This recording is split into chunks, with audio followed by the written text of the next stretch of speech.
Okay, it looks like we're live, everyone. Welcome.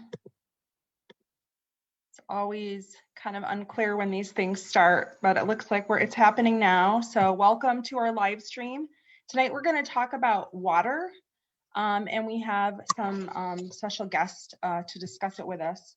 So I'm going to start by just giving kind of an overview on the topic, and then we'll watch a short 10-minute video, and then we'll come back and I'll introduce the guests, and then we'll start the discussion. So it is clear that the Treasure Valley is going to have a water crisis due to growth, let alone the possibilities of climate change. This is such a huge issue that we can't and won't attempt to even give it an overview tonight. We will watch a short video that answers the question of where does our water come from, and then have our three guests speak about what they've learned from digging into specific local topics that are central to our water here in Boise and the larger Treasure Valley.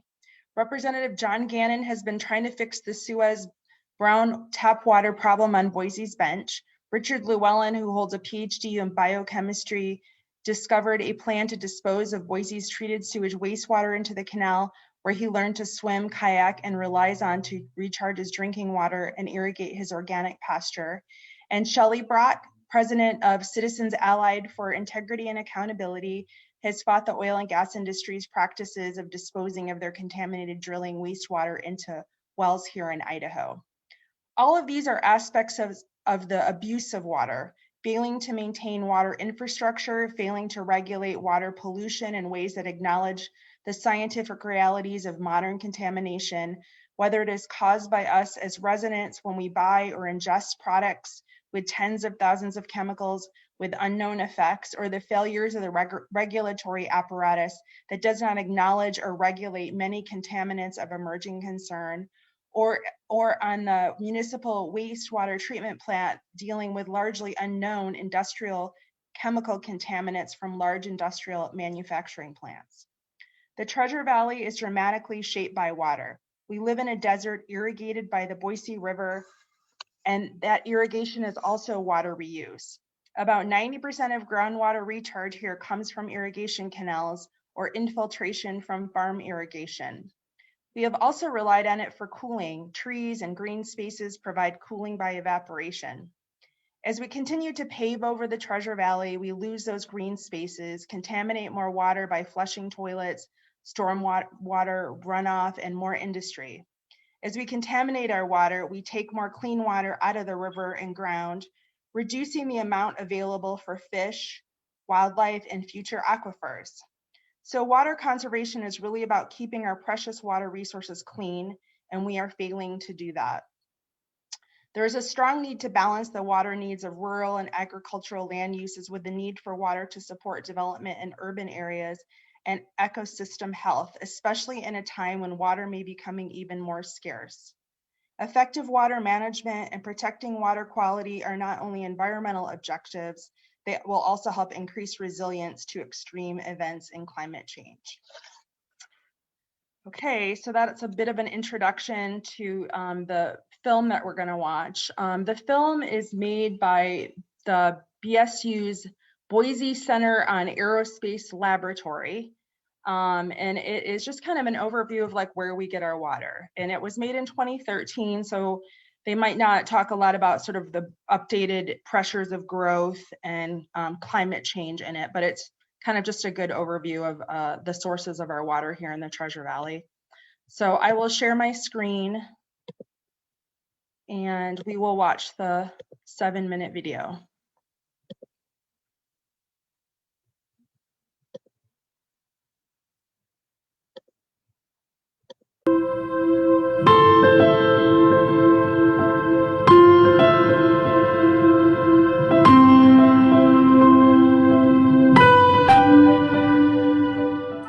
Did you ever wonder where the water from your kitchen faucet comes from? If you live in the Treasure Valley, there's a very good chance that your water came from the Boise River. About 1 out of 3 homes gets water that comes directly from the Boise River. The other 2 out of 3 homes get water from wells and tap into water stored underground. But even this groundwater originally flowed underground from the Boise River. So in the end, Most of us drink water that came from the Boise River system. Therefore, to answer where your faucet water comes from, you need to understand where the Boise River comes from. Before that, though, there are two important concepts to review. The first concept is the water cycle. The water cycle explains how water is recycled over and over. Clouds form from water vapor, which is water that evaporated and is in the form of a gas. As water vapor cools, it changes from a gas to either a liquid to form raindrops or a solid to form snow. Rain and snow are two types of precipitation. When snow falls, it collects on the ground until temperatures warm up enough to melt it. After the snow melts or when it rains, the water either soaks into the soil or runs downhill to a river. The cycle is complete when water evaporates back into the sky to form new clouds, and the water cycle starts over. The water cycle carries water all around our planet, but we never receive any new water on Earth. The water we have today is the same amount as what was available when dinosaurs roamed the Earth, and the same amount that will be available in the future for your own great-grandchildren to use. The second important concept is the term watershed, also known as a drainage basin. A watershed is the area of land around a river that collects precipitation for the river. The land collects water from mountain streams and groundwater and acts as a funnel by channeling it to the Boise River. To get a better picture of the Boise River watershed, we'll look at it from high above the earth. The outline of the Boise River watershed is defined by the high points of the land's topography. Our watershed is divided into an upper and lower portion. The upper part of the watershed is rimmed by the Sawtooth Mountains, which rise to over 10,000 feet elevation. Lucky Peak Dam divides the upper and lower watersheds and is located near where the Boise River exits its canyon and the Treasure Valley begins. The Treasure Valley is where most of us live. 1/3 of Idaho's population live in this valley, which also contains over 400 square miles of farmland. The Boise River is extremely important to the people and wildlife in the Treasure Valley because we live in a desert. The Treasure Valley only gets about 12 inches of precipitation each year, while the mountains get about 40 inches of precipitation each year. This means the mountains get about 3 times more precipitation than the valley. Most of the precipitation in the mountains falls as snow during the winter. This snow provides more than 75% of the water to the Boise River. Snow measurements can help reservoir managers and farmers know how much water to expect in spring when the snow melts, which helps them make wise decisions. So how do we measure the amount of snow in the upper watershed? The Natural Resources Conservation Service has 10 weather stations in the Boise River watershed. These weather stations are called snow tell sites, which is short for snow telemetry. Each snow tell site has a device known as a snow pillow that measures how much water is in the snow. The snow pillow is filled with a fluid that doesn't freeze, and it weighs the snow that piles up on top of the pillow. Since water weighs the same if it's a liquid or frozen, the snow pillow accurately measures how much water is in the snow. The snow tell measurements are used to predict how much water will flow down the Boise River during the spring and summer.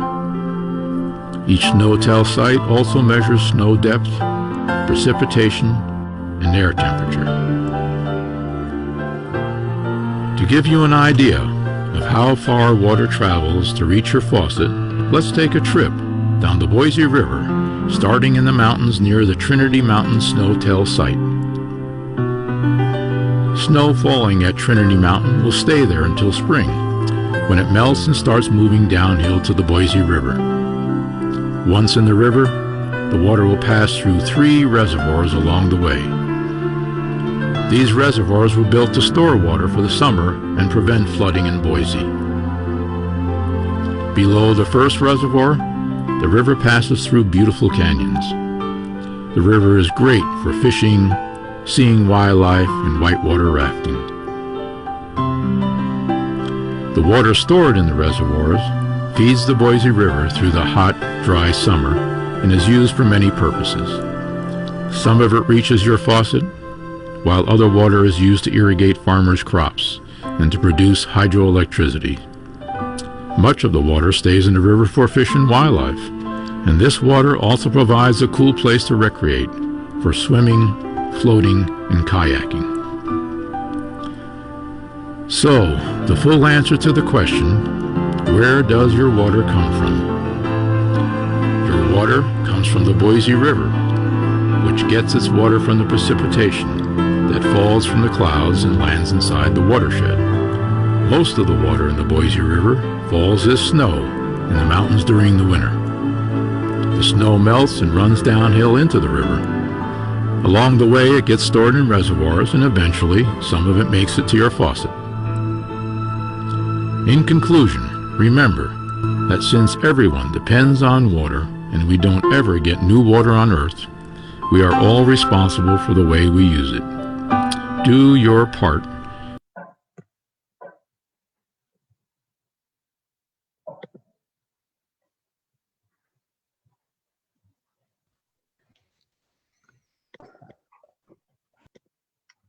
Okay, so that was the video. We can talk more about it if people have impressions of it or errors that they might have noticed. But next I'm going to introduce our speakers. We have 3 special guests tonight. I'm going to start with Shelly Brock. Shelly is a longtime Idaho resident and grandmother, a healthcare professional and leader of the Idaho nonprofit Citizens Allied for Integrity and Accountability. She has worked for years to protect Idaho's ground and surface water from the negative impacts of oil and natural gas drilling and other pollution sources operating in residential areas on our public lands and under our iconic rivers. Shelly will once again put her hat in the ring and run for the legislature as candidate for Eagle District 14 state representative. Richard Llewellyn is a Boise native who grew up on farmland between Eagle and Boise. Besides being the president of the Northwest Neighborhood Association, member of the Ada County Solid Waste Advisory Board, and the Boise Zoning Code Rewrite Committee, he is also a trained biochemist who received his PhD from UCLA. He lives on his family's 40 acres and has an abundant landscape of perennials, fruit trees, and a large vegetable garden. John Gannon. Most people know Representative Gannon is the state legislative representative from District 17 on the bench, but he is also an attorney who has lived in Boise for over 30 years. Besides the work that he does in the legislature for all of us, he is also active in the city as an advocate for the preservation of affordable housing, helping to disseminate information about urban renewal districts, and when no other elected officials took the lead to intervene at the Public Utilities Commission, he won a settlement and state oversight over the Suez Company's comprehensive plan to fix the brown water problems. So welcome, everybody. Happy to see you all. Why don't we get started with Shelly, see if we got your audio now. We're having problems with our audio.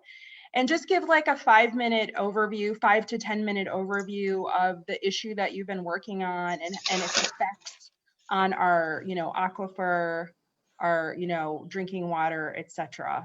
So. Okay, thank you. Can you hear me okay? Yes. Oh, Yes. Hallelujah. It's great to hear you guys too. Sorry about that. That was crazy. Yeah, so I've been doing this for about 6 years now as the leader of Kaya. We have been working on several different threats to not only water, but to private property rights and public health. The oil and gas, irresponsible oil and gas drilling and development here in the state, most of it here in the Treasure Valley, is what actually got me involved in the first place. I found out that they were drilling, leasing a lot of land all around where we lived. And I got involved and started doing a lot of research and it's really taken, it's turned into a full-time job for me. Just the oil and gas battle is really full-time. We've had, as an organization, we've had a lot of success.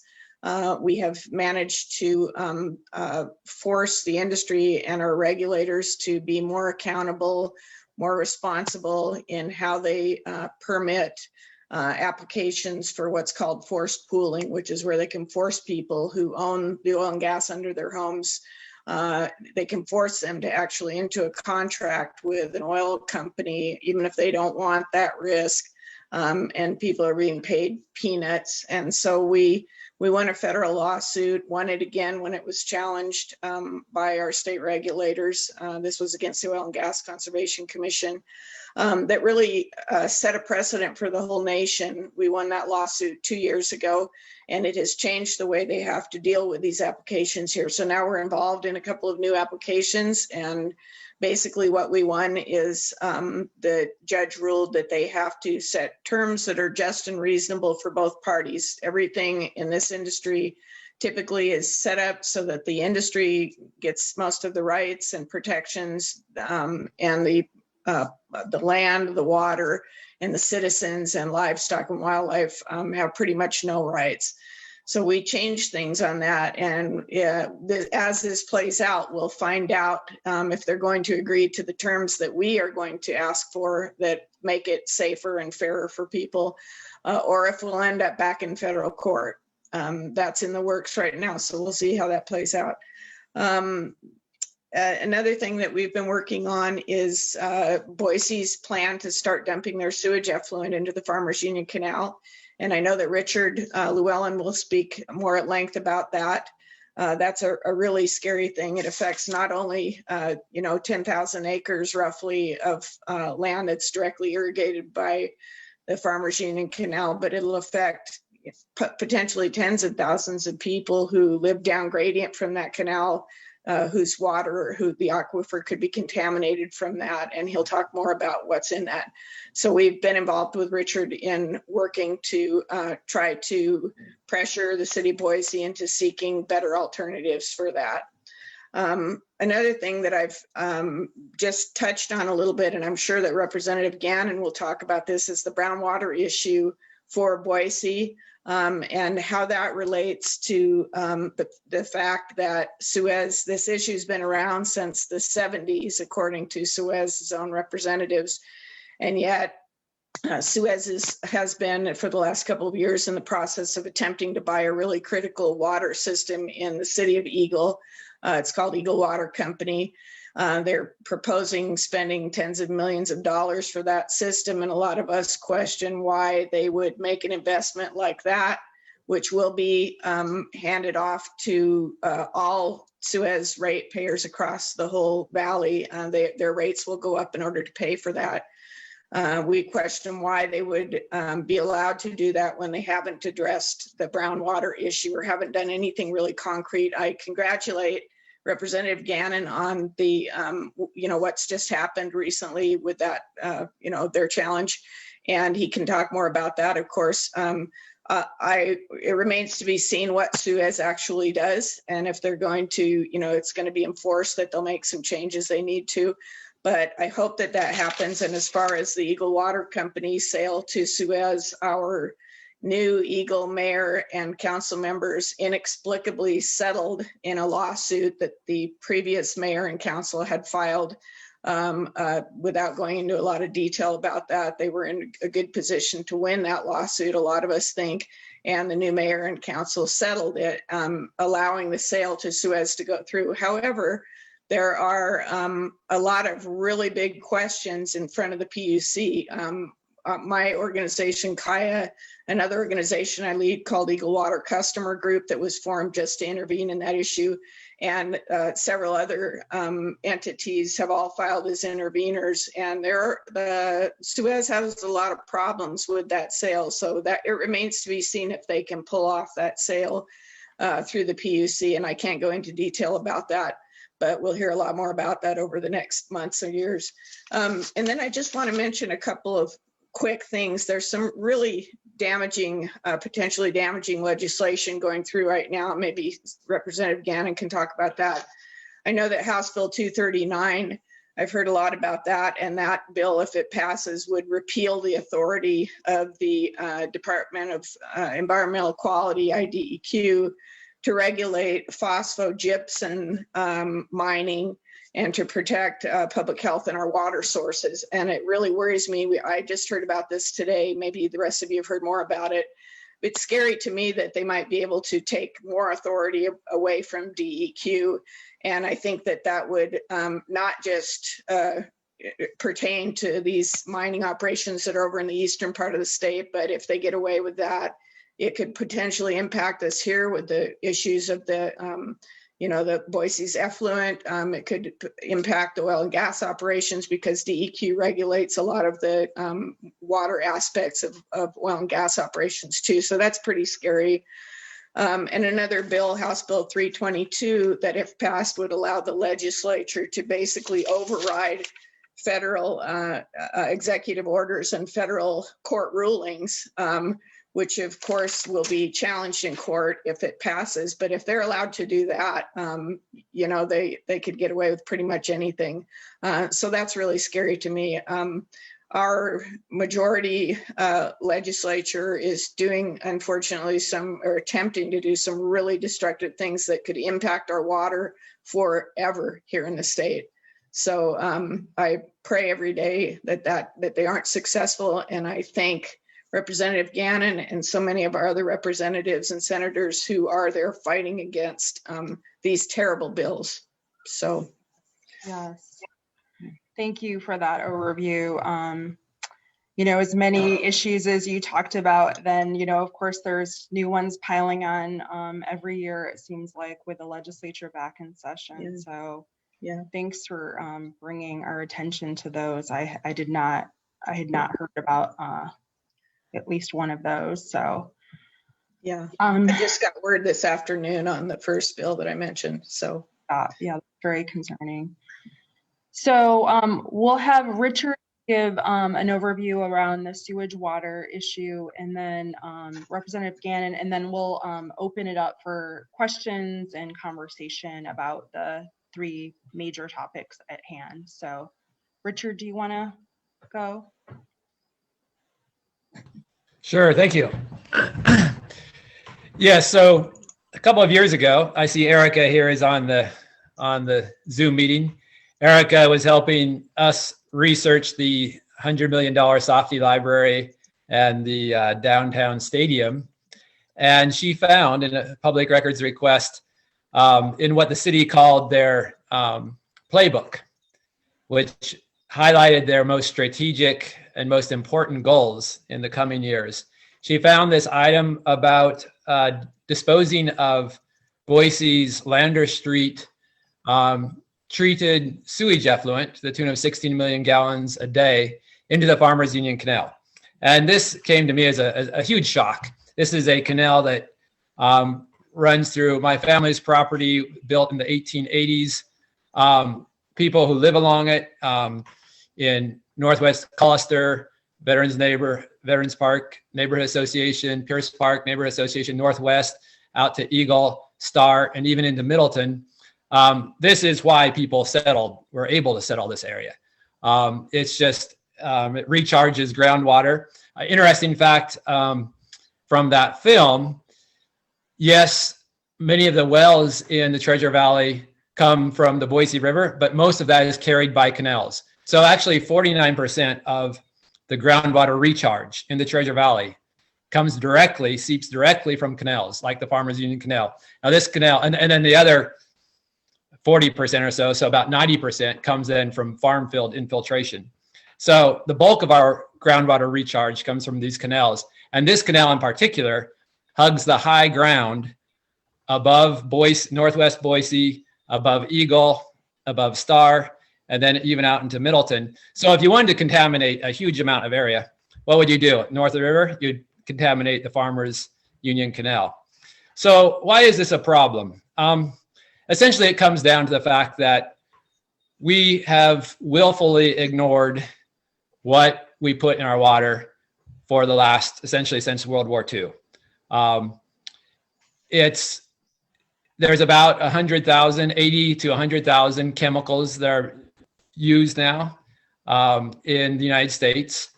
And only less than 100 of those are actually tested for and sampled for in drinking water. And even fewer than that, around 70, are actually regulated. And in wastewater, try more like 10 or so. That's roughly. But basically, wastewater has focused on the damage that it does to rivers and natural water bodies, which is substantial, by giving too many nutrients to those water bodies, phosphate and nitrogen.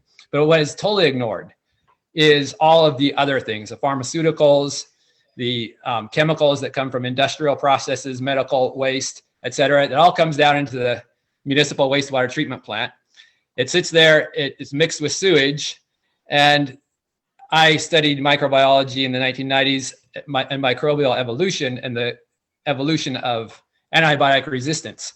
And an interesting thing was back then, if somebody wanted to find antibiotic resistant bacteria, they first went to their local wastewater treatment plant, because that was an ideal breeding ground and selection site for antibiotic resistance and pathogenic bacteria.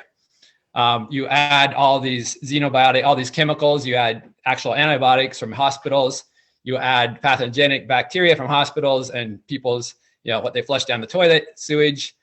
You have plenty of food, sewage, it's warm, perfect breeding ground. Then something that's just understood recently, you throw in a bunch of microplastics, tiny little bits of plastic, and you create abundant surface area, which essentially concentrates the bioreactants of these reactions, so effectively catalyzing the reactions of all of the many ways that bacteria can trade genes and evolve to create and disseminate antibiotic resistance. Now, wastewater treatment plants do a really good job of killing bacteria. They kill, almost all of them, maybe 1 out of 100,000. That's the typical standard. Only 1 out of 100,000 survives. And you think, well, that's pretty good. But the thing is, these are bacteria. These are living cells. So even if just one gets through like that, as they do, then downstream, outside of the wastewater treatment plant, in those purple pipes, perhaps in canals, they regrow. They have nutrients, they have warm water, they have everything they need. They form biofilms inside those pipes. And that explains why a lot of times you have bacterial contamination and reused water outside of the treatment plants, even if you almost kill all the bacteria. So that's just one problem. That's not regulated when it comes to the types of bacteria that escape. Yes, they count the number of cells, but they don't look to see if they're carrying antibiotic resistance. And even if they do that, they also don't regulate the actual DNA that escapes from these, that goes through the plants untreated for the most part. And so that DNA actually it's been shown to go onto people's properties and then enter other bacteria that are already there on your property and spread antibiotic resistance that way. So this is just one of so many issues when it comes to wastewater reuse that we just haven't really addressed. The other one that's making a lot of news lately is PFAS. It's known as the forever chemical. It's the chemical that we heard about in the 80s in Teflon and the dangers of using Teflon. And then we kind of forgot about it. But the industry didn't forget about it. People knew that it was quite toxic. Just lately, last few years, the film Dark Waters popularized it. It is toxic on the parts per trillion level, which means 1 drop per 20 Olympic swimming pools. That's around the level that some of the best researchers say you shouldn't have more than that. Unfortunately, it's everywhere in our consumer products. It's not regulated. So it ends up in our wastewater. It's not because our wastewater engineers or Boise they're evil. They're not evil people putting in PFAS on purpose, but it's just everywhere in so many consumer products that we use in industrial processes, ends up in the wastewater and is not removed, not regulated, and comes out onto our properties, and it will persist. That's the problem, is it's a forever chemical, so it doesn't degrade. So that means it stays either in your soil or it's translocated up into crops. You can't wash it off. It goes inside of crops where you eat it, or eventually it goes down into the groundwater. And if you're like me, your local groundwater is your source of drinking water as well. Or, you track it into your house.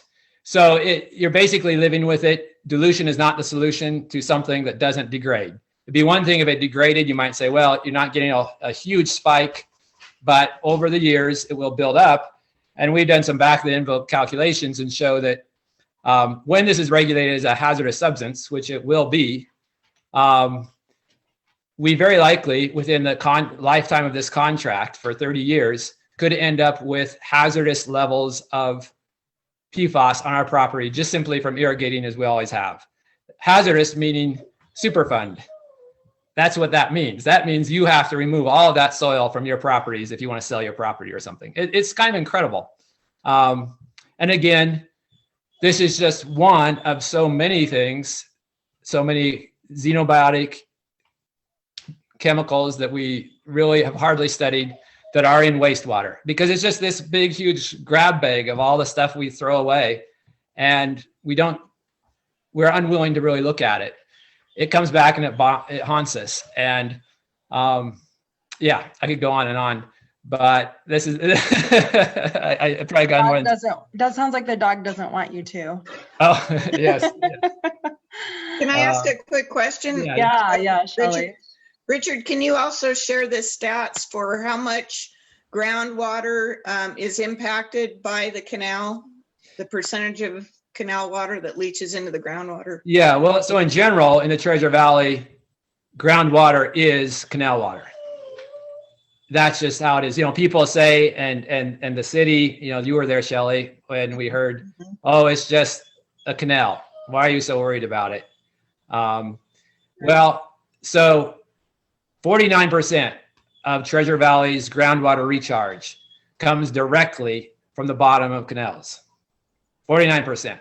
The other, about 44% or so, comes from infiltrating from irrigation from farms, which is first carried by canals. So, that's more than 90% of groundwater recharge in the Treasure Valley comes from canals. And many wells, most wells, according to the expert on groundwater hydrology in the Treasure Valley, they are completed in the uncontained aquifers. So it's not, we like to believe if you have a deep well, then you're not going to get the surface water. It's not true in the Treasure Valley. You have these, basically these columns of permeable, effluvial gravels and sands, from rivers deposited. And so what's on the surface trickles down either quickly or slowly, but it all gets there.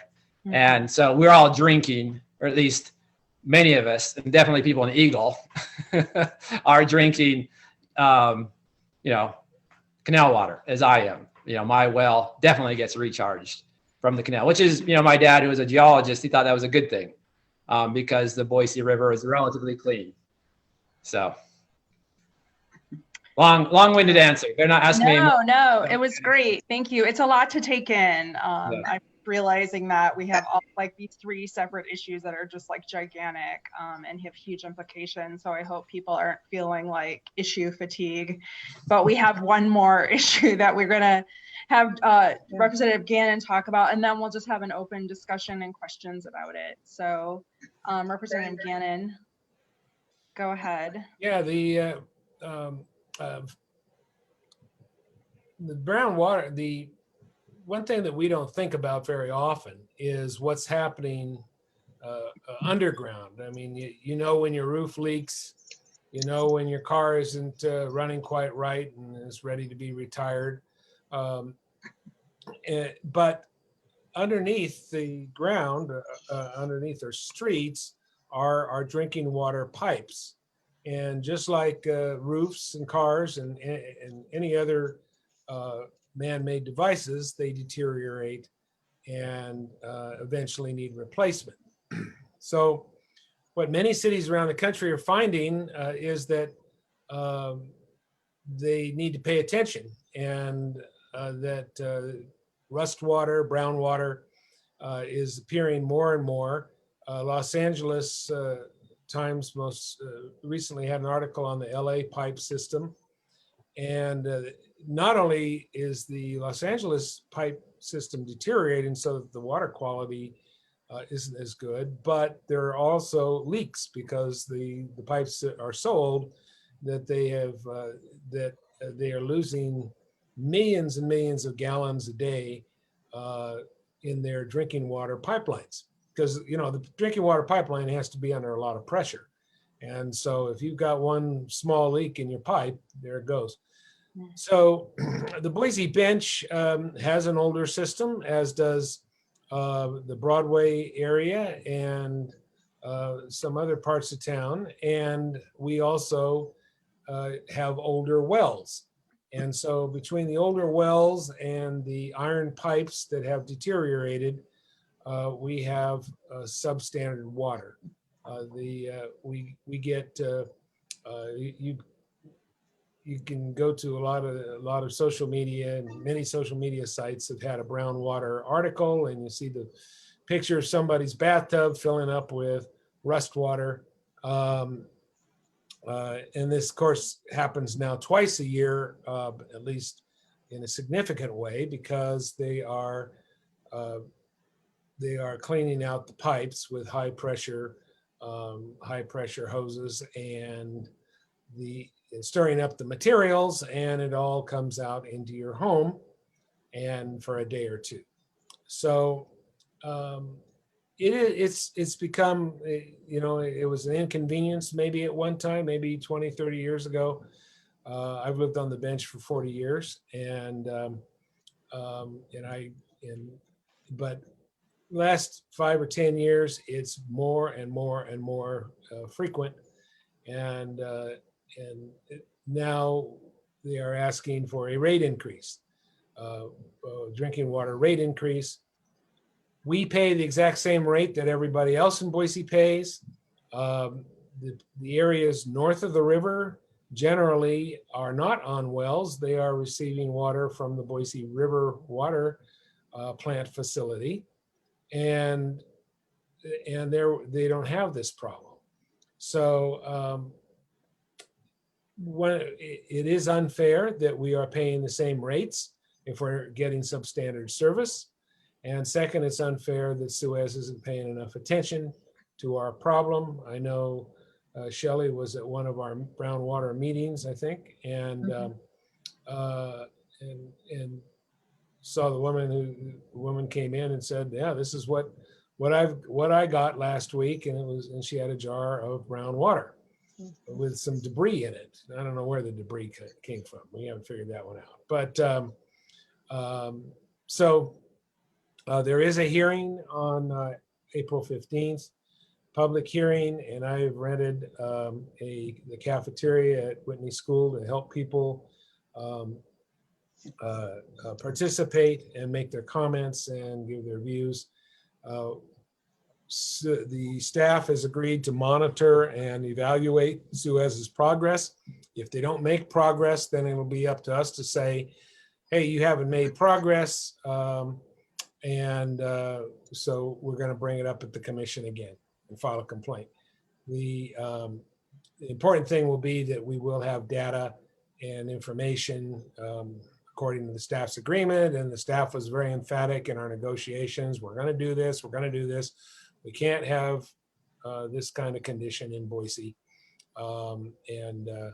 So I hope they stick to it, and I hope that Suez moves fast, but if they don't, we will file a new complaint. Okay.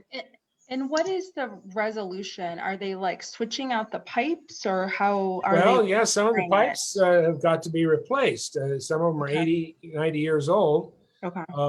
And some of them are newer, but apparently after around 50 years, and I just say this in general, I haven't seen studies, There aren't,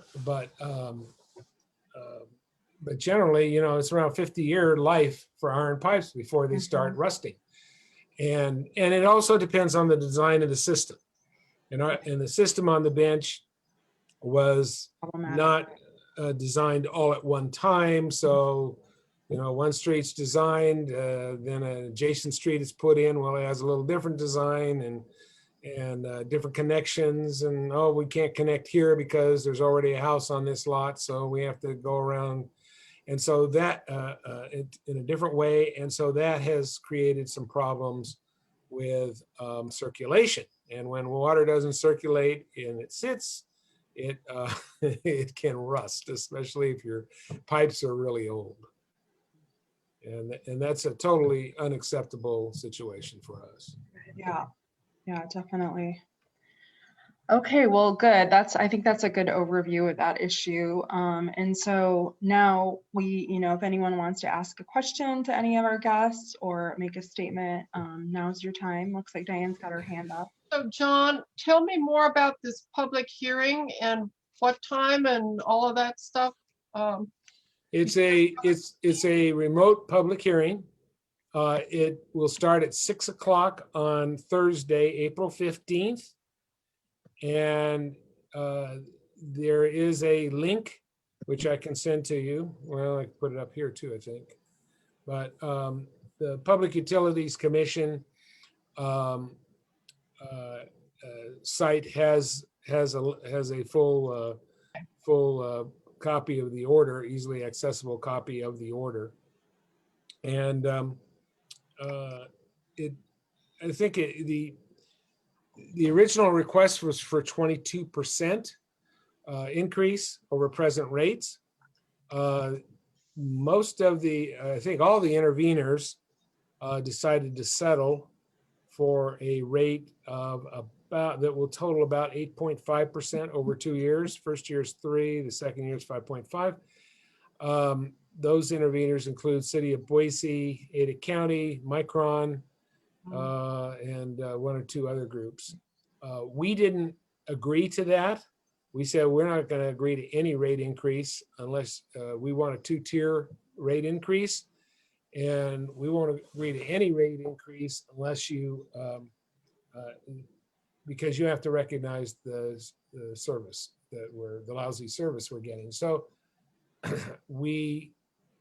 so then the agreement was all blown up, and so then the staff came up with this idea of them monitoring and investigating and making it a priority if we would withdraw, which we did, but we are still going to testify at the hearing that we shouldn't have an increase till they give us the same water quality as the other parts of the city.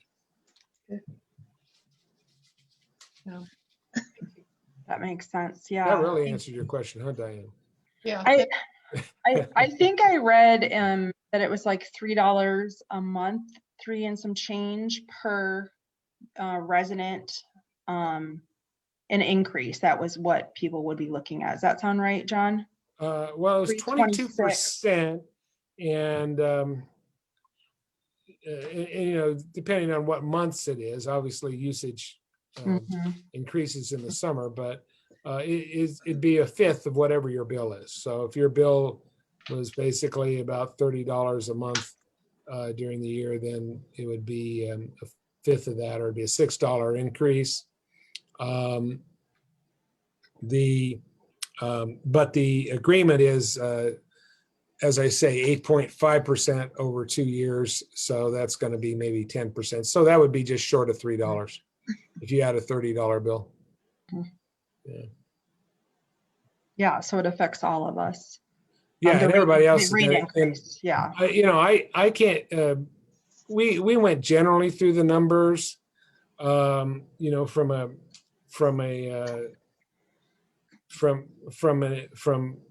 a numbers position, yeah, they get a little more money because of all the growth. They've had to put in new lines. They've had to put in a lot of new infrastructure.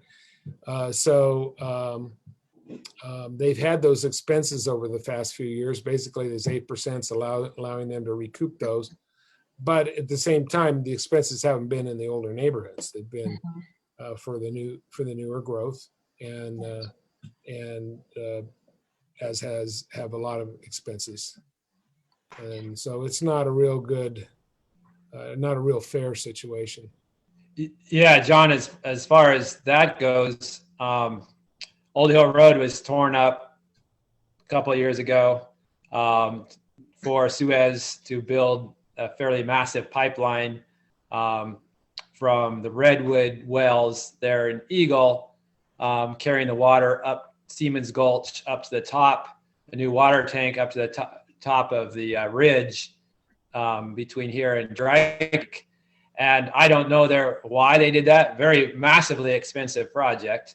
And, you know, Hidden Springs is already built.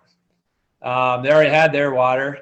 So they're doing more than just expanding to serve, you know, neighborhoods that, you know, are out on the edges that may have a shortage of water. They're actively preparing to serve customers that do not exist yet. And that, no doubt, is where some of that money is going. Yeah, I have no doubt. And it is a matter of priorities. And so unless you push as an area, you're not going to get that kind of priority. And we haven't for years, but we have in the last 2 or 3 years. And it's got to get better. They're supposed to spend $1.5 million on one particular well near Vista and Overland. And that's supposed to happen in September. And that's one thing we specifically put in the agreement, that the PUC would monitor it and make sure it happens. It was supposed to happen last fall. And that is one of the reasons why I intervened along with the others, because they didn't do it, and figured, well, if nobody really pushes them, they're not going to, you know, they're going to be out there preparing for some new development, such as you described. Yeah. We are, there's a lot of, I think there's a lot of movement in a number of areas, not just this one, not just the Suez example, but the transportation example, where raising all kinds of new money so that they can build the new roads, particularly West Ada County, Canyon County. And it's really subsidizing the new growth. There's no interest in impact fees.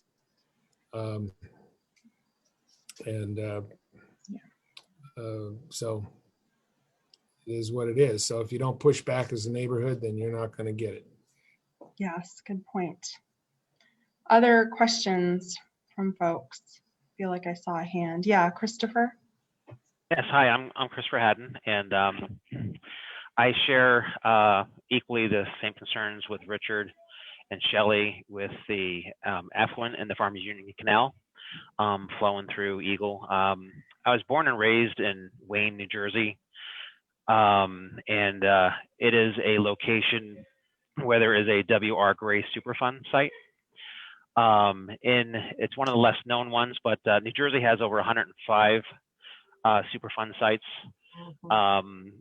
And in my hometown, my graduating class, I've already had about 6 or 7 classmates.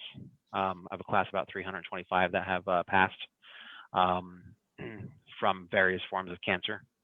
And so in any case, this Superfund site was a thorium site, and located in almost on the border between our town and another town. But in any case, it actually, they actually took 55-gallon drums and put the thorium in the 55-gallon drums on pallets and buried them in holes. And in any case, they had this all mapped out on their land, which is immediately adjacent to where the school buses would park their buses on Black Oak Ridge Road. And in any case, when it became an issue, a known and the EPA got involved and so forth. They basically dug up the whole area, and everywhere south or downhill, I should say, from that facility, they dug that all the way down to the Passaic River. So when it rained or whatever, it would leach through the ground, leach into the water table.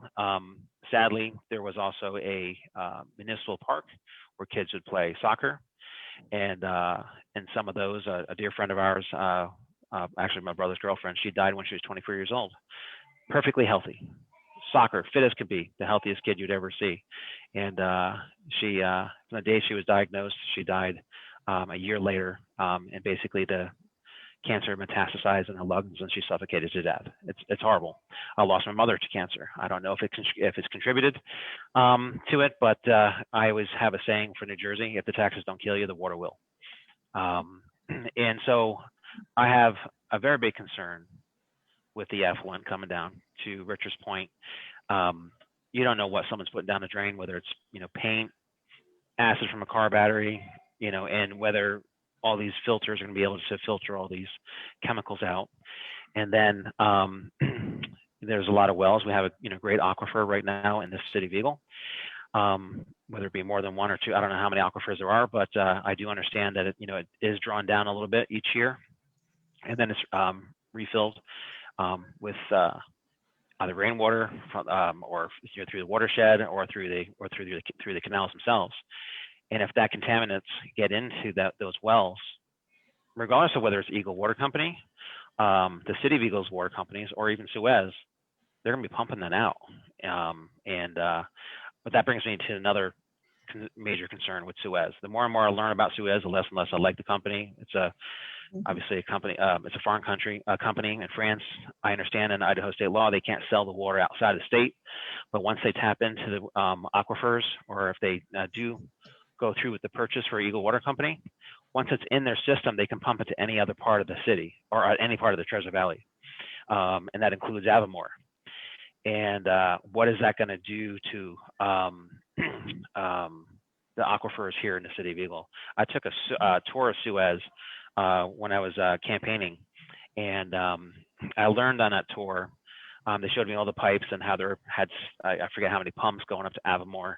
And I understand Avamore, the ground there, I guess there's a fault line that prevents them from drilling down. They would have to drill down like a couple thousand feet in order to hit, viable non-contaminated water, which is very, very expensive. And so Avamore is extremely, extremely interested in getting a hold of our water. That's some of the backstory about the negotiations that went on with this whole Eagle Water Company deal that went sour. But they heavily contributed to the Eagle campaign to get a mayor and council in that would be in favor of allowing Suez to purchase Eagle Water Company and raise the rates by 300%. And that's something I'm quoting Suez, that they're going to be raising the rates by 300% over 5 years.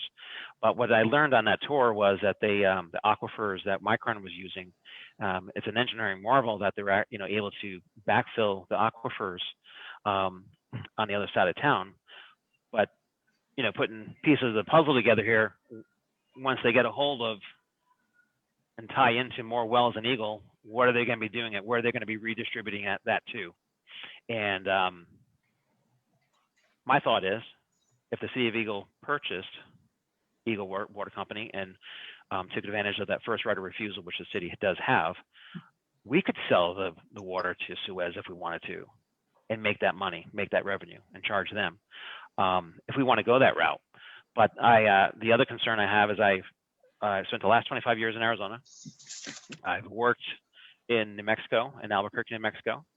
I'm also aware of what went on in Tucson, Arizona. Both Albuquerque and Tucson have had severe droughts. In 2004, 2005-ish, you weren't allowed to water your lawn in Albuquerque. You weren't allowed to wash your car in your driveway. Even the car wash is shut down. Similarly, same thing. Similar things happen in Tucson. You go to Southern California. Who in this day and age would ever sell water rights, especially to a company like Suez or a foreign entity? And so those are just some of my comments. Great. Thank you Thanks, for Chris. those. Yeah, I appreciate that. I was curious. Yeah, Richard, did you have I another was just question? gonna, follow up and say, we've been so lucky out west for the most part. I mean, yes, we have issues with, mining legacy and some agriculture or whatever, but it really takes people from, with your experience, New Jersey, ground zero. Don't forget Flint. Yeah, Flint, Mhm. Lori. Really to let us know that this is, you keep doing these things and the results are kind of inevitable. And so I appreciate that. And I appreciate that perspective because we take it for granted out here so much. Right. We really do. And then we think, well, the officials will look out for us, and we just don't understand that the kind of institutional kind of groupthink that kind of limits a lot of that understanding to really deal with the issues. The issues are scary, and it's challenging to deal with them. Anyway, so I appreciate that. And then also being down in the Southwest, you've lived in places where I think those areas they have to confront the water issue. And again, up here, we're still kind of living maybe on borrowed time. So. Yeah, I actually, formerly I worked for Honeywell.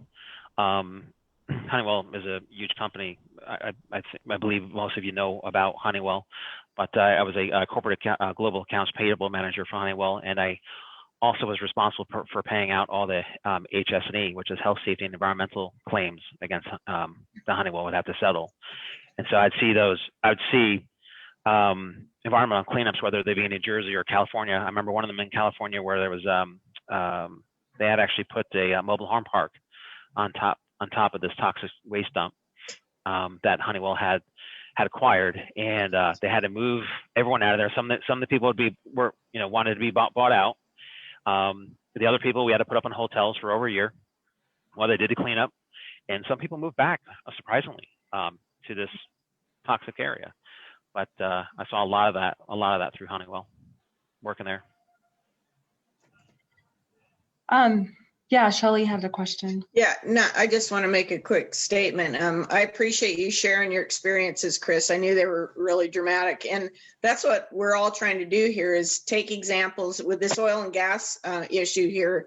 We've got about 150 historical oil and gas wells drilled here, and then almost 24 modern wells drilled, and we have been working from the beginning to try and avoid allowing Idaho to become the next, waste zone because of what this industry does in every other state that they operate in, and talking about the wastewater, issues and everything Chris and Richard have talked about. Same thing. We're trying to head this off while our water's still good and while we still have it, So that's just really critical for people to understand.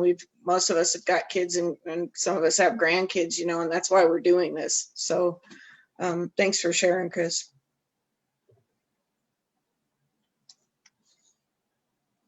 Someone asked on the Facebook live stream about a project east of Boise to divert excess water to help recharge the aquifer because it was already dropping at a fast rate.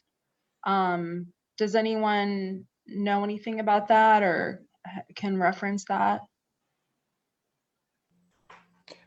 I can reference it to some extent. I don't know about that specifically, but part of the city's new plan called their Water Utility Renewal Plan, which in part included this Farmers Union Canal disposal of effluent.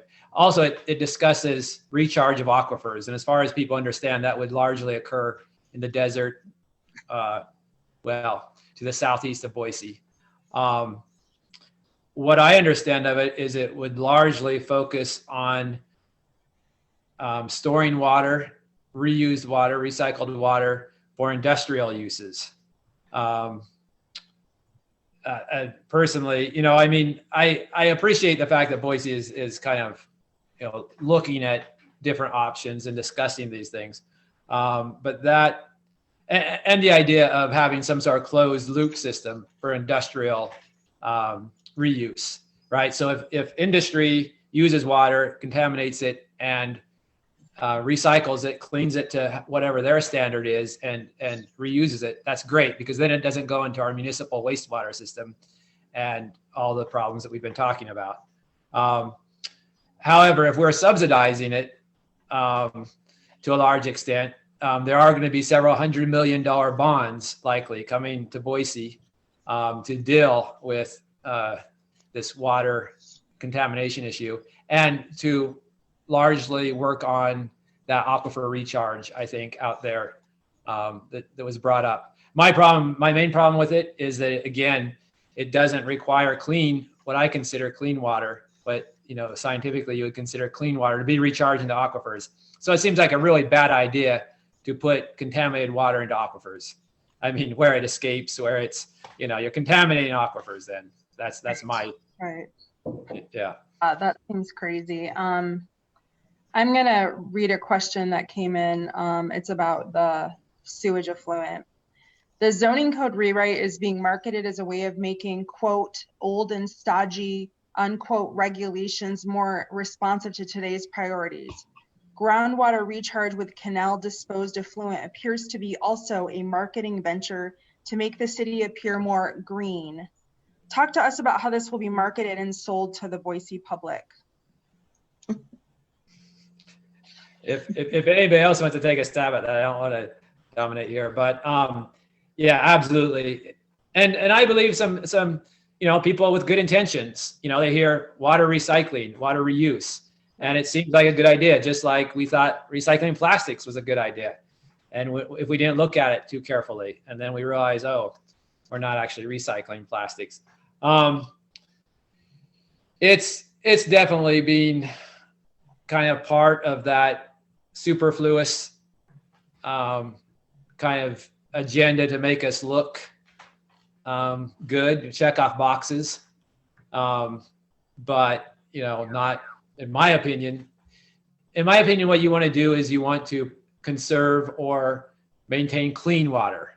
And when you are contaminating soils and aquifers and groundwater, you're not, you're doing the exact opposite of what we should be doing. But yes, I think it will be kind of quite the marketing push. Right. It's sort of like what would be really green about it is if we sort of doubled down and decided to really clean the water to the degree that putting it, in the river or anywhere else would be okay. So that would require much more investment and commitment to cleaning it versus marketing it as being clean when it may or may not be clean, just so that we have we don't have opposition or we have support from the public to then contaminate. I like to say another water source, we're already contaminating the Boise River. Now we're not only contaminating the Farmers Union, but we're contaminating that whole area that is some of the cleanest water, north above the Boise River. So. Yeah, I think that's a great point. And then, yes, it would be expensive. One funding source is DuPont. All sorts of states. I just saw today, Alaska is suing DuPont for creating PFAS. Then they take that money and they use it to use more advanced technologies in their wastewater treatment plants to deal with the problem. It's a little bit like the tobacco, getting the money from the tobacco industries. Companies to go pay back for to the source of the contamination. Yeah. But you have to acknowledge the problem first. Yeah. There's a new source too, is from the 1.9 trillion that has just been allocated by Congress. Apparently, a good part of the money that Idaho is receiving, I can't tell you the amount, but I think it's well over $100 million, can be used for sewage and sewage treatment and other infrastructure projects, not roads, but utility type things, purposes. And there will be a legislative committee that will be advising on how to spend that money and where to spend it. So that's kind of interesting. I don't know the total amount, but I do know that we're going to be voting on establishing a committee tomorrow to do that, to oversee that. Would that be during the interim that they decide how Yes, to spend yeah. money? Yeah, it'd be during the next month or two, because I think it has to be Oh. spent fairly promptly. Oh, okay. So we wouldn't be in session, but this committee would be out doing the work. Okay, good to know. Who will be on that? Do you know, John?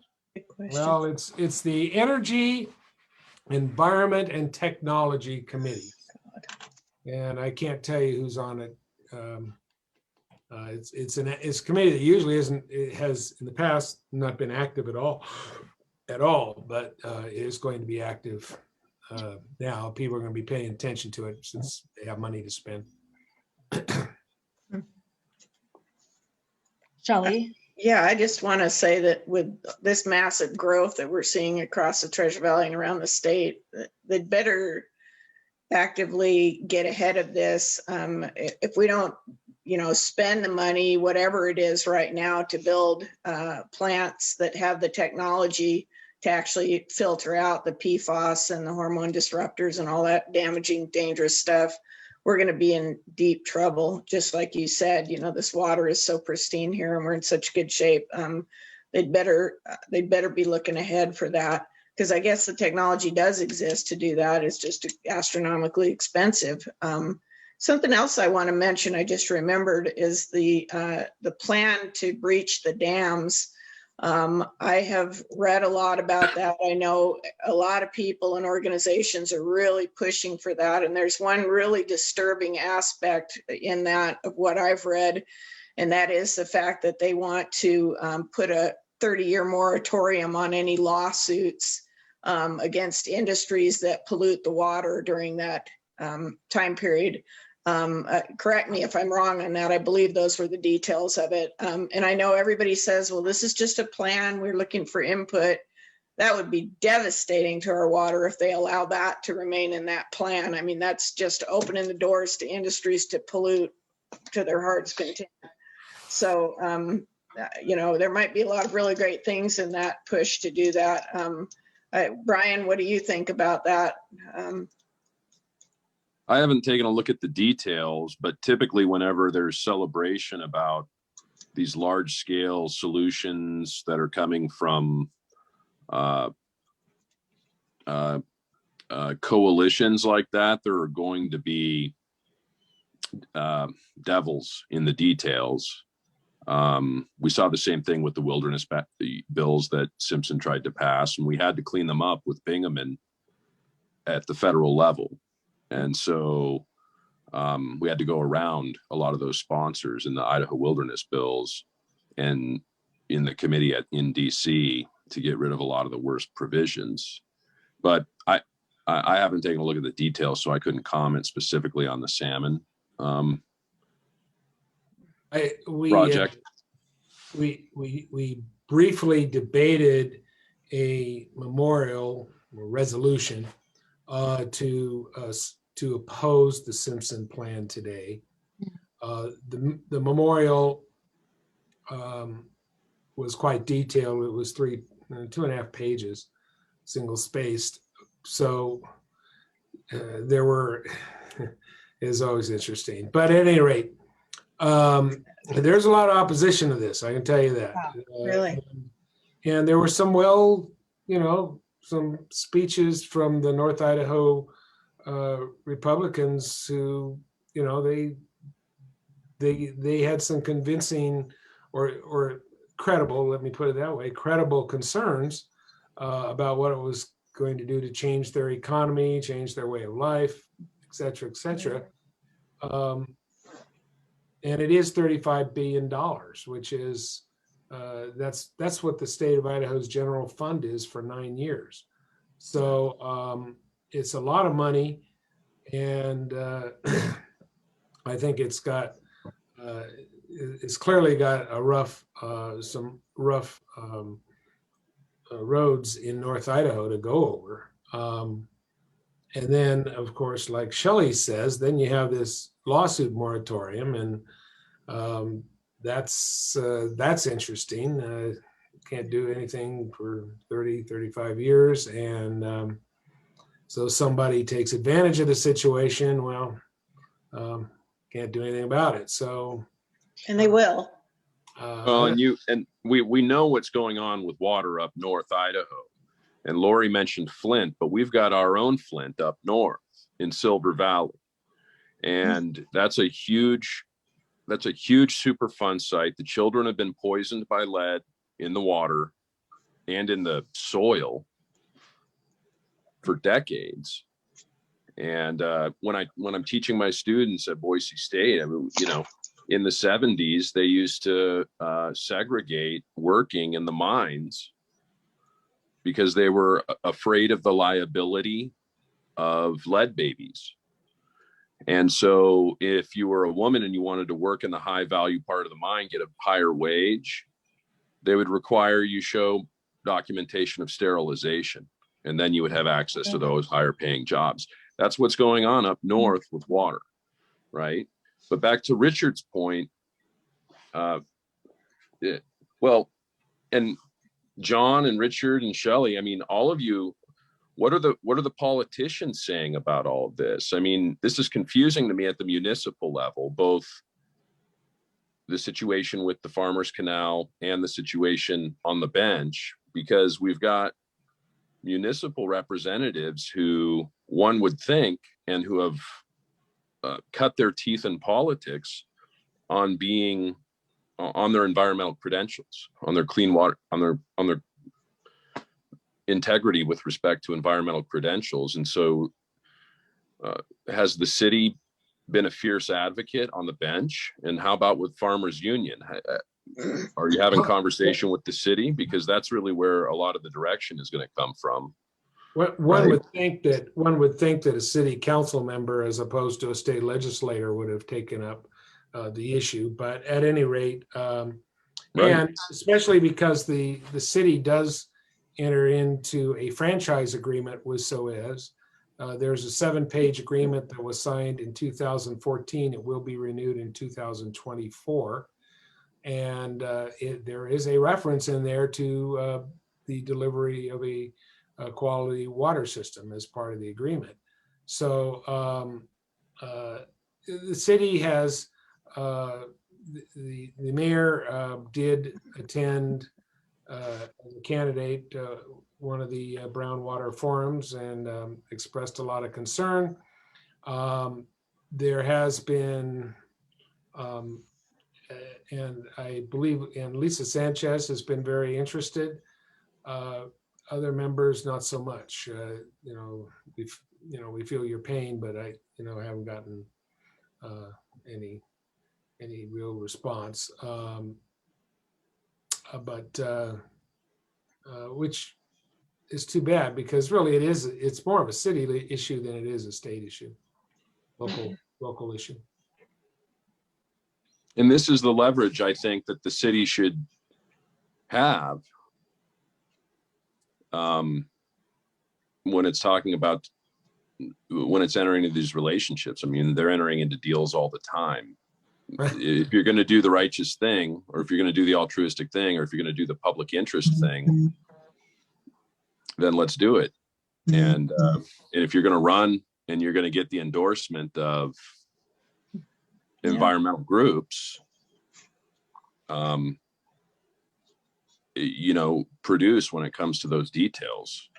I don't think. Go ahead. I think one problem has been, or one thing that I've observed is we haven't gotten any interest really from the environmental group or on this, and there's a lot more interest in things in issues that are outside of Boise, outside of really Ada County, and then there is in what's going on locally in a lot of different areas.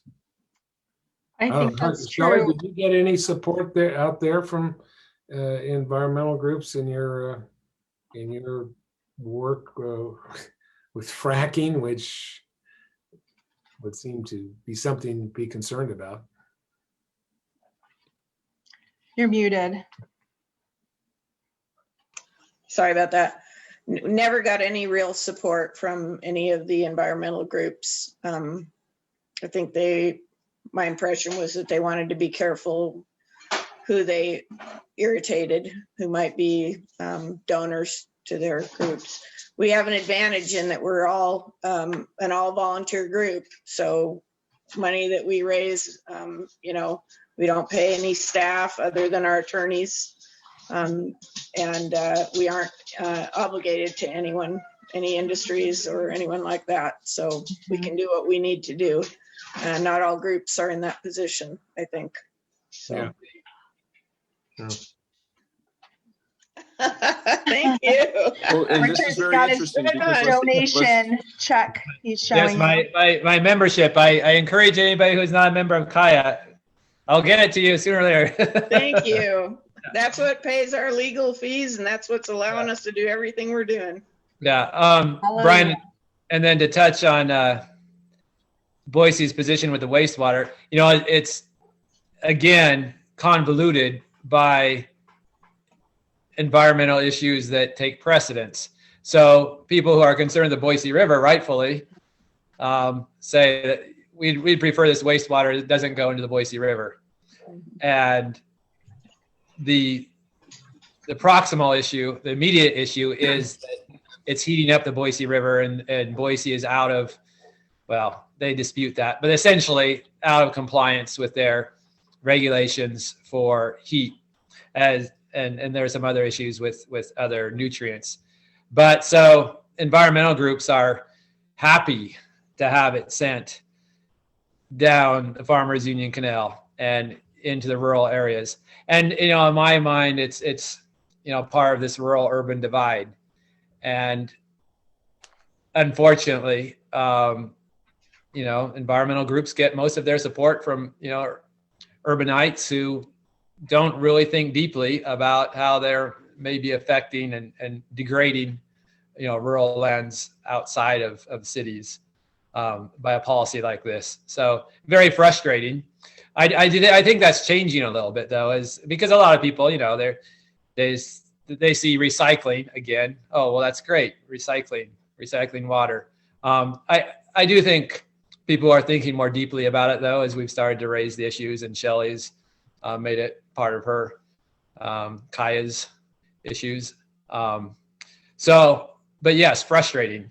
We have had, you know, some city council members, I think, kind of be a little bit like, wow, this is, we're not immediately interested in supporting this. Shelley was at the hearing last September and she spoke very well, and the city, I think, was a little bit taken aback. We also have a powerful water attorney whose land is bisected by the Farmers Union Canal. And she also has a degree in chemical engineering, and she knows that she does not want it on her property and understands the idea of chemical trespass, et cetera. So I think the city is being educated. But the knee-jerk kind of green position is, oh, this is great.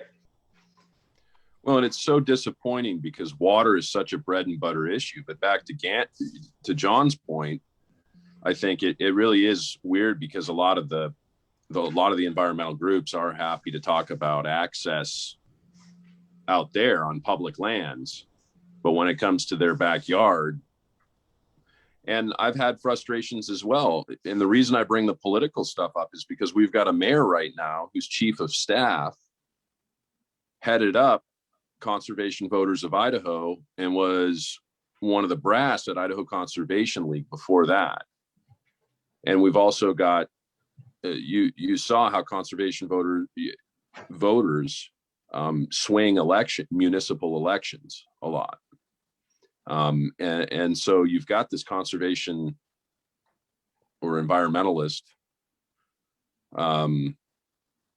influence, but it's just so ironic to me that issues like water, and to wrap Chris into it as well. I mean, Dry Creek and Avamore, and those are right on the threshold of EPA regulated TMDLs already, to say nothing of PFAS. And I would argue they're likely cook in the books on when they take those readings on those water quality.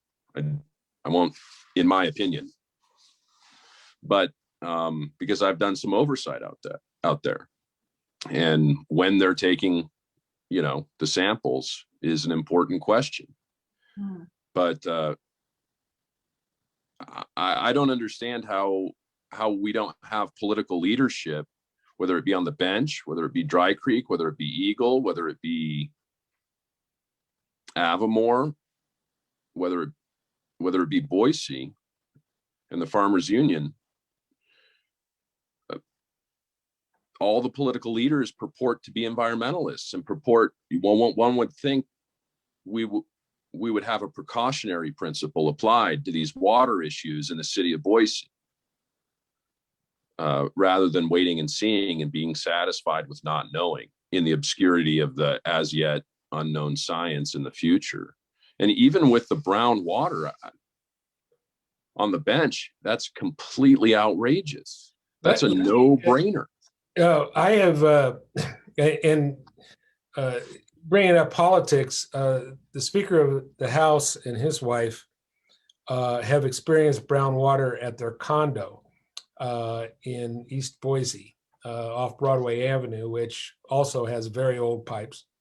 And she will be testifying on the 15th.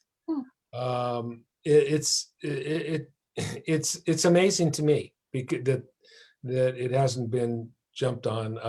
Now, according to Suez and a lot of the experts, well, it's brown water, but it doesn't hurt you. Yeah, right. But well, yeah, okay. However, there is a disease you can get from too much iron consumption. And I don't have it on the tip of my tongue right now, but it, and apparently some people are very susceptible to too much iron in their, to consuming too much iron. And as a result, they get this, I guess it's something like COVID. You get extremely tired, you get sick, lethargic, and whatnot. So I have recommended to people not to drink it very often. I say at the next... hemochromatosis. Yes, there you go. You say that again. Very good. Hemochromatosis. Very good. Yeah, that's it. That is it. Hemochromatosis. And tell me, what do you know about that? I don't know a thing. I just looked it up on the internet. Yeah, that's Well, yeah. I would encourage somebody not, to show up with that bottle you saw before at the next public hearing in front of the council and ask, if you're willing to say this is safe, then how about you take a sip right now? And Yeah. So just right off the internet, just real quick. Too much iron can lead to life-threatening conditions such as liver disease, heart problems, and diabetes. And that's straight from the Mayo Clinic. Yeah, it's not good for you. And, I'd like to add something too. I have sitting in my house, I have 1,800 pages of complaints against Suez. Those aren't even current. I got that 2 years ago, just from customers here. And if you go to the website and you look at their attempted purchase of Eagle Water Company, all the documentation on there from all of us interveners and all the people that submitted public comments, there are lots and lots and lots of people complaining about skin rashes, illnesses, ruined appliances. You and I, the meeting that you and I were at, John, on the bench that time, there were some almost humorous stories about people, including one of our representatives who was there, another representative who was there, or maybe it was, or now Mayor McLean, I can't remember. Mayor McLean was there, yeah. Talked about when I they were the only political. Yeah, that's right. She was a candidate. Then when they flushed the system, how it literally blew people off their toilets. There were some kind of funny, not so funny stories. Yeah. So I would invite people to go onto the IPUC website and check out the comments people have submitted. Besides the fact that it's, dangerous for your health, that brown water, if you drink too much of it. There are a lot of reasons why that needs to be fixed. And I pray to God that you guys hold them accountable for doing the improvements they have needed to do for decades. And I worry that they're just trying to curry some favor with the PUC for this Eagle Water Company purchase, and that they'll promise to do things and maybe not follow through with it. So I think it's up to the citizens and you, Representative Gannon, and everybody to be very vocal about this and keep the pressure on them, because Suez has not done a great job in a lot of towns across the United States. I've worked with Food and Water Watch. They are big proponents of fighting against for-profit corporations like Suez, multinational French-based Suez, I would add, coming in and buying up public water systems, as they've done all over the United States, and they've done a lot of right here. We need to maintain local control of our water systems, and the problems you guys have had on the bench for years for decades are just a prime example. And there are dozens and dozens and dozens of other examples and lawsuits. In fact, people can look at the Kaya response to Suez's request for records from us. And I've included a lot of documents on there. It's all on their website, and it's pretty impressive. A lot of the data that I got from Food and Water Watch and from other lawsuits and things. They've not got a great reputation. They're trying really hard to counter that because they want to continue supporting all this new development around here, but they need to take care of the mess that's already here before they go building new water systems and supporting new development. I won't lay the entire blame on Suez because, but I mean, there's plenty to give. But don't forget that they bought the system from the Boise Water Corporation, from United Water. Then it was Boise Water Corporation. They've had, I think they've run the system for 10, 12, 14 years, something like that. But the system, we've always been flushing on the bench. There's always been flushing. I can remember, it's been for several decades that they've been flushing. And that was all anybody did. They just didn't. There should have been a plan, like most businesses have. They have the plan of replacing their equipment, the obsolete equipment, and they should have had a plan in place for any water system they manage. That and this year we're going to replace these pipes. This year we're going to do that, and I don't think there's ever been one until the last 2 years when they have actually dug up a couple of streets, Jerry Lane, Cassia. But there's a whole lot to do, and I do not think it's fair to just say, well, it's all Suez's fault. But at the same time, it's not fair to say they're not to blame. This is something that should have been done on a regular basis over the last 50 years, and it's just.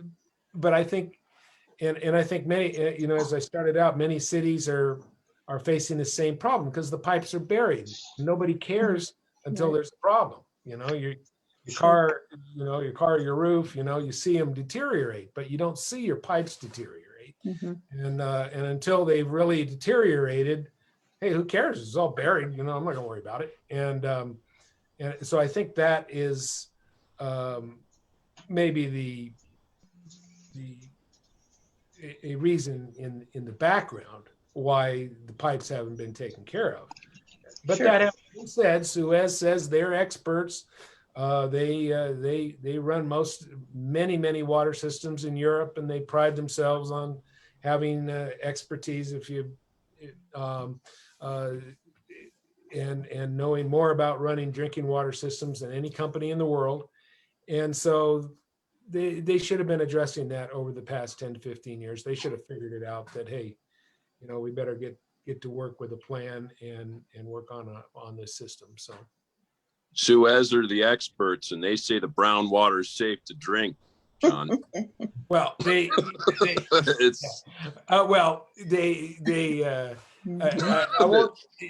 that it's not, if you happen to drink it, you're not going to, it's safe. But It doesn't have chemicals in it that's going to cause cancer or whatever. But I mean, you could fool me. I just, I mean, it's ridiculous. But Brian, one of the big problems you have with Suez, not problems, but one thing Suez does do is they come to the meetings, they say, yeah, you know, we got a problem.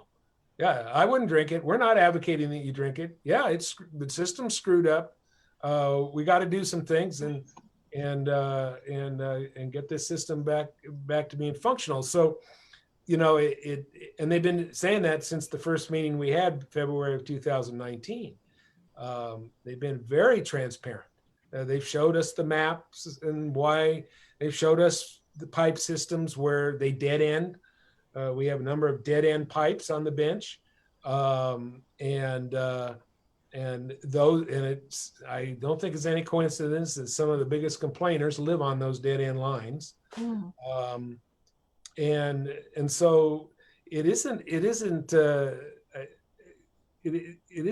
as if they're, I suppose neglect might be an appropriate word, but it isn't really anything where they're trying to cover it up or, you know, yeah, it's screwed up. We got to fix it. But they haven't moved very fast. So that's why keep pushing. And like Shelley says, you got to keep pushing them. I think that some of the counter pressure is the new development. I think that you've got some people with a lot of money. You got the national investment community who are in Boise, and they go over to Suez and they say, you know, I know your vice president back there. I think they are in New Jersey, Christopher. I think that's where their headquarters are, or their North American headquarters. I know Bob, the vice president back in New Jersey, and damn, you better get a pipe in for my subdivision that I'm going to be building in Boise, Idaho, that hot spot of the United States. And I think there's a lot of that going on. So, sure. So. I just want to say real quickly, Lori, you're probably trying to close this. Yeah, we're at time. I am not by any means an expert on this, but I think brown water is indicative. I mean, it's indicative of a failed infrastructure on some level. And the pipes themselves, you know, the coatings that you're supposed to have on pipes to prevent water from becoming more acidic or whatever. I don't know if it's an issue in Boise, but of course, remember 3 years ago or so, it was discovered that many of our elementary schools have lead in their drinking water, in their water fountains. And then that just disappeared. I have heard nothing more about that. But I'm understood. I keep hearing that is the fixtures themselves. I don't know. Right. But if water becomes more acidic, I mean, and again, I'm no expert on this, but the coatings they're supposed to be inside of these pipes are supposed to help prevent the lead from becoming mobilized, even inside of somebody owns personal plumbing. And so if that corrodes and it's gone, at least there's a possibility. I would just, to me, there's so many problems with drinking water in this country. You know, to me, brown water is kind of like, well, it may just be what we're seeing.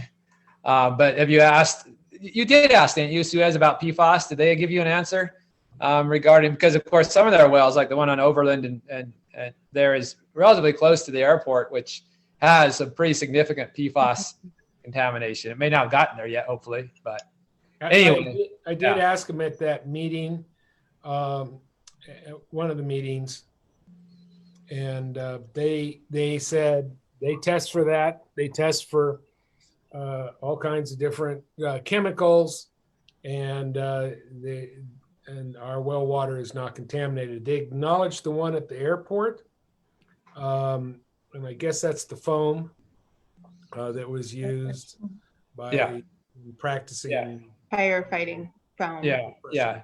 What I saw of Suez is they said we're not contaminated, but then they cited the EPA advisory level, 70 parts per trillion, which is way higher than any scientist at this point would tell you is safe.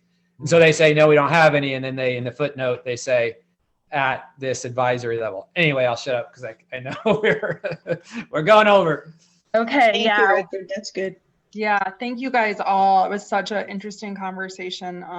I hope folks learned a lot and are ready to get engaged on all these local threats to our waterways and our drinking water here. I just want to remind everybody that the Public Utilities Commission virtual hearing that Representative Gannon talked about is Thursday, April 15th at 6 p.m. We'll try to find a link and share it on Vanishing Boise direct. Yes, I'll get that. I've got a flyer going out, and it'll Okay. probably be ready. Share that with me, and I'll share it with everyone else direct to the Zoom link call. Okay. And then as far as this event, we're going to take next Thursday off because on April 22nd, we have a special guest from British Columbia.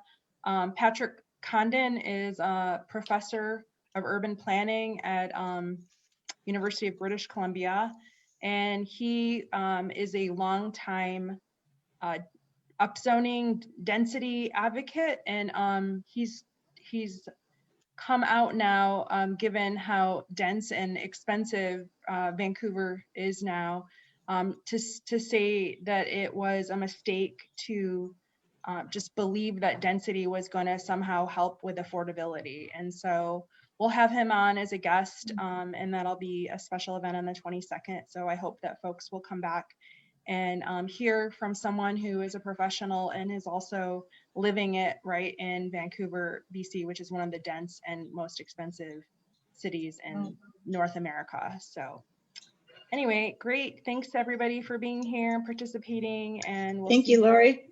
on the 22nd. Yes, thanks, Shelley. Thanks for doing this. Bye, everybody. you. Thank you. Here. Bye.